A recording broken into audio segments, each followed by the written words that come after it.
Kumusta mga kasaliksik?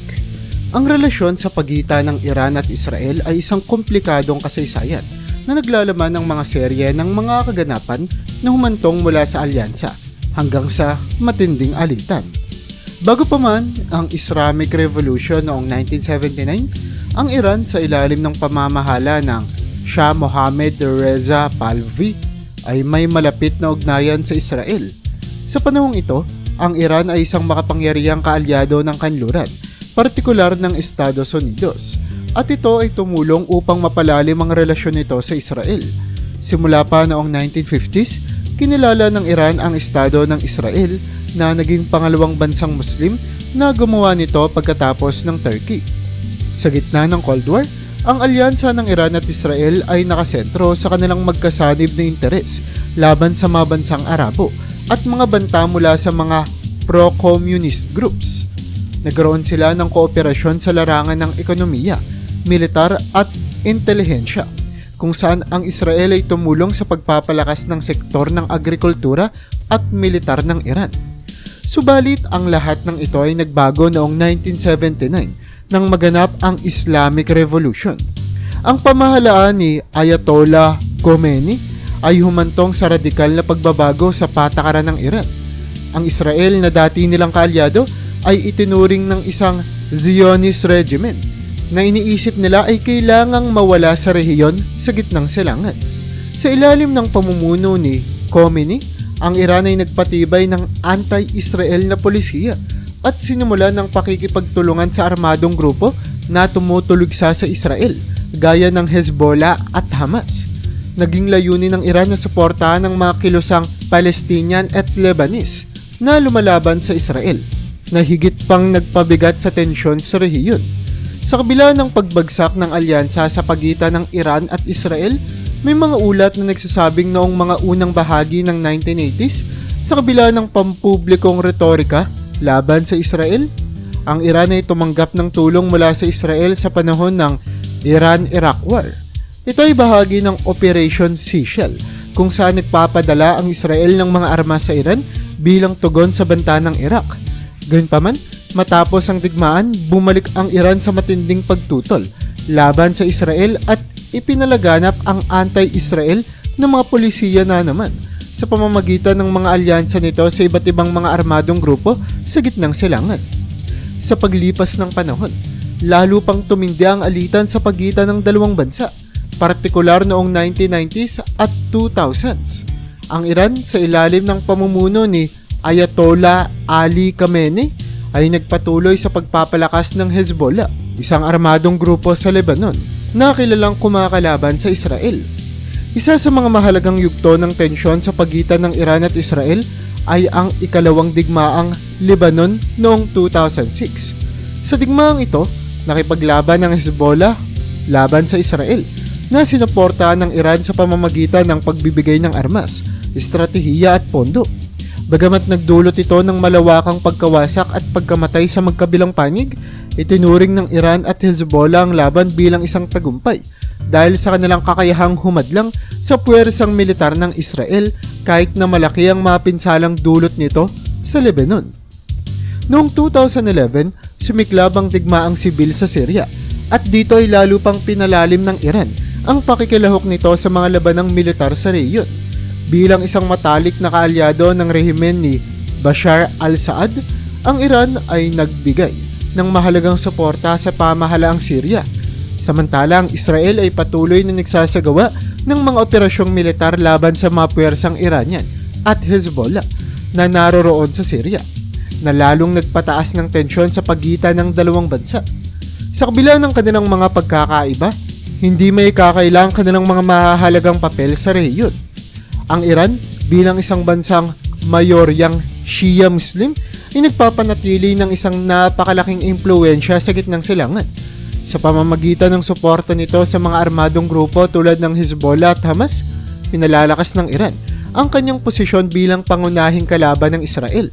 Samantala, ang Israel bilang isang bansang Jewish na may makapangyarihang militar at malapit na alyansa sa Estados Unidos ay patuloy na humaharap sa mga banta mula sa mga grupong sinusuportahan ng Iran.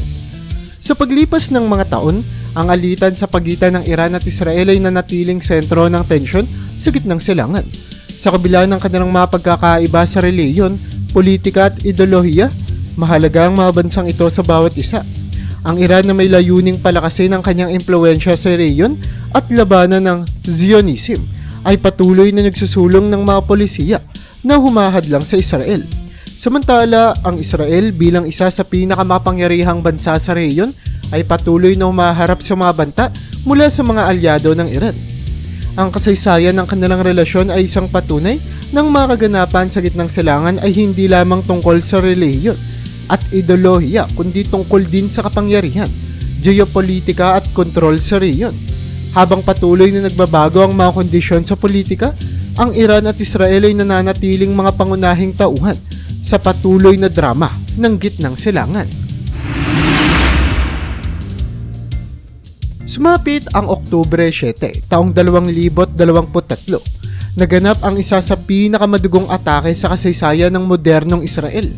Sa araw kasi na ito, inulunsad ng Hamas, isang militanteng grupo mula sa Gaza Strip, ang tinatawag nilang Operation Al-Aqsa Flood. Isang sabayang pag-atake sa pamamagitan ng rocket strikes, armadong pagsalakay, at gamit ang mga paraglider upang mapasok ang mga komunidad ng Israel malapit sa Gaza.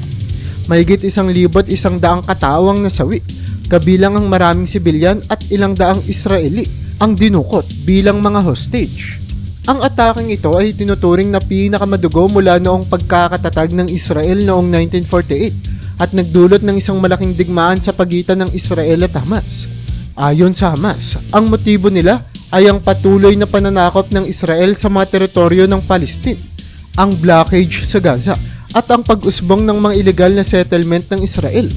Bilang tugon dito, malawak ang naging opensiba ng Israel sa Gaza na nagtulak sa patuloy na labanan at matinding pagdurusa sa parehong panig.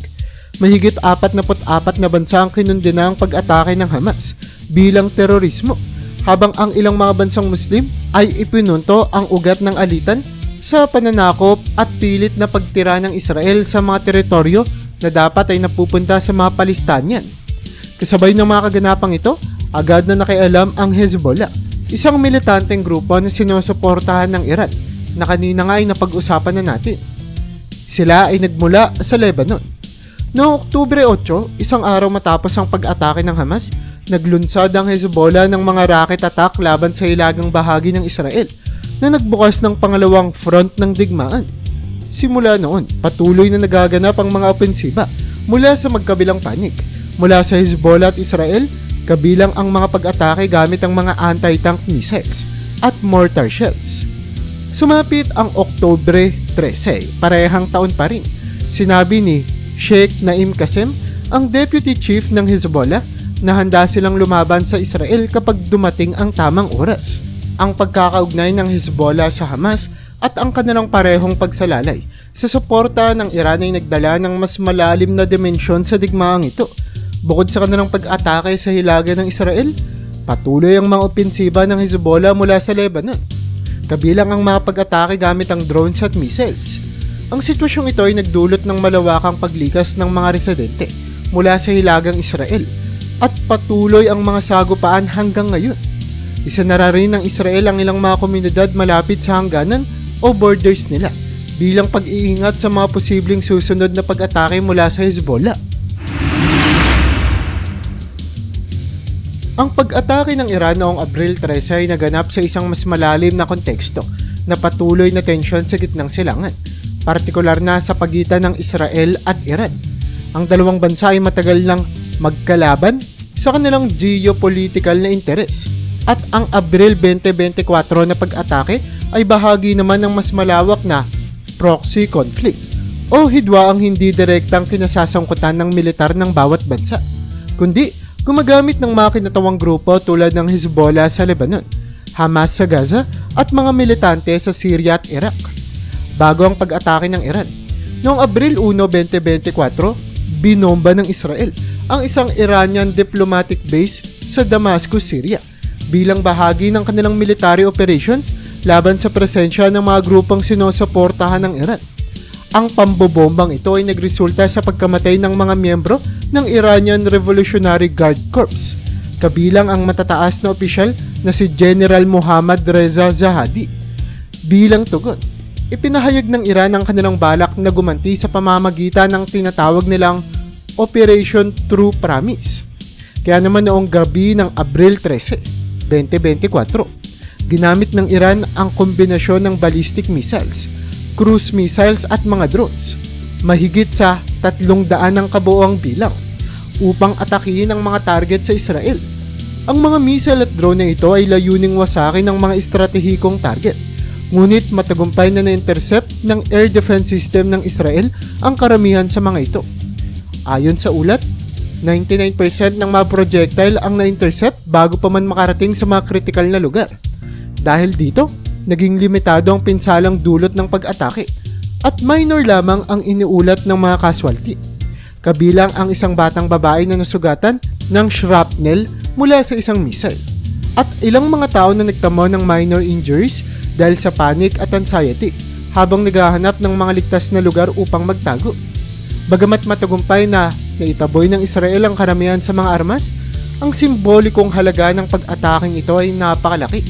Ito ang kauna-unahang beses na direktang umatake ang Iran mula sa kanilang teritoryo laban sa Israel, na isang malaking pag-angat ng tensyon. Bukod dito, ang operasyon ay sinusuportahan din ng iba pang pro-Iranian na mga grupo, kabilang ang Hezbollah mula sa Lebanon at mga grupong militante sa Iraq na nagpapadagdag sa komplikasyon ng sitwasyon. Ang ganitong mga kolaborasyon ay nagpapakita ng estratehikong ginagamit ng Iran upang palakasin ang kanilang posisyon sa rehiyon sa pamamagitan ng mga alyadong militanteng grupo na madalas ay nasa labas ng kanilang teritoryo. Dagdag pa rito, ang pag-atake noong Abril 13 ay nagkaroon ng malawakang epekto hindi lamang sa Israel, kundi sa buong rehiyon. Marami ng bansa sa gitnang silangan ang nagsara ng kanilang airspace bilang pag-iingat. Kabilang narito ang Jordan, na nag-intercept ng mga object na pumasok sa kanilang teritoryo. Ang France, sa kahilingan ng Jordan, ay nagpadala ng mga warship upang magbigay ng radar coverage. Samantalang ang Amerika at United Kingdom ay aktibong nakilahok sa pagdepensa laban sa mga projectile. Pinungunahan ng mga puwersang ito ang defensive effort na tinawag na Iron Shield na naglalayong protektahan ng mga karatig na bansa mula sa mga kalat na pag-atake. Ang kahalagahan ng pag-atake noong Abril 13 ay higit pa sa pisikal na pinsala na idinulot nito. Ito ay naging malinaw na babala ng mas malaking banta na maaaring mangyari sa rehiyon na may posibilidad ng eskalasyon sa isang mas malawak na digmaan. Ang United Nations at maraming world leaders ay agarang kinundina ang pag-atake at pinayuhan ang parehong panig na umiwas sa mas malalim na komprontasyon na maaaring magresulta sa mas maraming casualty. Gayunpaman noong Abril 18, 2024, bilang tugon sa pag-atake, nagsagawa ang Israel ng mga airstrikes laban sa mga target sa Iran na nagpatuloy sa pagtaas ng tensyon sa pagitan ng dalawang bansa. Ang mga ganitong uri ng pag-atake at gantihan ay nagiging bahagi na ng patuloy na alitan sa pagitan ng Israel at Iran na umaabot sa mas malalim ng mga isyu ng politika, relihiyon at geopolitics. Ang Iran na matagal nang sumusuporta sa mga grupong kontra Israel ay ginagamit ang kanilang military power upang ipakita ang kanilang kakayahang magdulot ng pinsala sa Israel at sa mga kaalyado nito.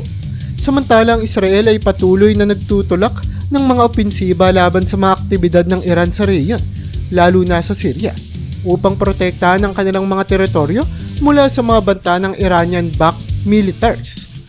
Sa kabila ng matagumpay na depensa ng Israel, malinaw na ang naging pag-atake noong Abril 13 ay isang mahalagang paalala na ang tensyon sa pagitan ng Israel at Iran ay hindi basta-basta mababawasan at mananatiling sentro ng mga alalahanin sa seguridad, hindi lamang ng dalawang bansa kundi pati ng mas malawak na rehiyon ng gitnang silangan. Noong Oktubre 1, 2024, ilang buwan matapos ang sunod-sunod na pag-atake ng dalawang bansa, inulunsad ng Iran ang isa sa pinakamalaking missile attacks laban sa Israel sa ilalim ng operasyon na tinatawag naman nilang Operation True Promise II o 2. Sa pag-ataking ito, nagpakawala ang Iran ng humigit kumulang 181 ballistic missiles na bumagsak sa iba't ibang target sa Israel. Kabilang ang mga estratehikong lokasyon tulad ng Nevatim at Tel Nof Air Base at mga lugar sa paligid ng Tel Aviv. Ayon sa mga ulat, ang karamihan sa mga missile ay na-intercept ng mga advanced na air defense system ng Israel, gaya ng Arrow at David Sling, na siyang nagligtas sa bansa mula sa mas malalaking pinsala. Ang pag-ataking ito ay tugon ng Iran sa mga pagpatay na isinagawa ng Israel laban sa mga leader ng Hezbollah at Hamas, kasama ang pinuno ng Hezbollah na si Hassan Nasrallah, na pinaslang sa isang airstrike ng Israel noong September 2024. Bukod dito, napatay rin ang leader ng Hamas na si Ismail Haniyeh noong Hulyo habang nasa Iran ito. Inangkin ng Iran na ang kanilang pag-atake ay bahagi ng kanilang karapatang ipagtanggol ang sarili laban sa mga tinawag nilang teroristang pag-atake ng Israel, partikular ang mga operasyon na naglalayong pahinain ng mga proxy groups ng Iran tulad ng Hezbollah at Hamas. Bagaman sinasabing matagumpay ang pagdepensa ng Israel, may ilang mga missile na tumama sa mga target. May mga ulat ng minor na pinsala sa mga airbase at residential areas, at ilang individual ang nagtamo ng minor injuries. Isang Palestinian mula sa Gaza ang naiulat na nasawi dahil sa debris ng missile na bumagsak sa Jericho. Ang pag-atake na ito noong Oktubre 1 ay isang malaking hakbang sa patuloy na hidwaan sa pagitan ng Israel at Iran na nagsimula pa noong Abril at patuloy na nagpapakita ng posibilidad ng mas malawak na digmaan sa rehiyon. Matapos ang pag-atake, mabilis na nagpahayag si Israeli Prime Minister Benjamin Netanyahu ng babala na nagsasabing magbabayad daw ang Iran para sa kanilang ginawa, habang ang Estados Unidos at iba pang mga kaalyado ng Israel ay nangako ng matinding paghihiganti laban sa Iran.